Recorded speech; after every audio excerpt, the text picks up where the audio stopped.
అగిపెట్టిందమ్మా? అగ్గిపెట్టా? Cigarette తాగుతారా మీరు? ఏ మీరు మందు కొట్టచ్చు కానీ మీరు దమ్ము కొట్టకూడదా? మీకే రైట్స్ ఉన్నాయా?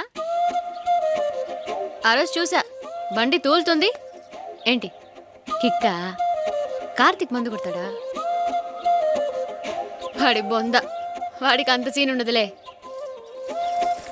షర్టు ఉతకడానికి వేసేటప్పుడు ఇవన్నీ తీసి పెట్టుకోరా? నాకు కనిపించింది, అందుకని తప్పించుకున్నారు. లేదు, చెల్లెలు ఉందని చెప్పాడు, కానీ మీలాంటి చెల్లెలు ఉంటుందని నిజంగా ఎక్స్పెక్ట్ చేయలేదండి. మీలాంటి ఏవని? నోటి దాకా వచ్చిందిగా, తోకలేని కోత. చచ్చా, అదేం లేదండి. సరే, అమ్మ నాతో చాలాసార్లు మాట్లాడారు. ఇన్నేళ్లలో మీరు ఒక్కసారి కూడా ఫోన్లో మాట్లాడలేదే? ఎందుకు మాట్లాడలేదు? 4 సార్లు మాట్లాడాను. 4 సార్లా? ఎవరితో? మీతోనే. నాతోనా?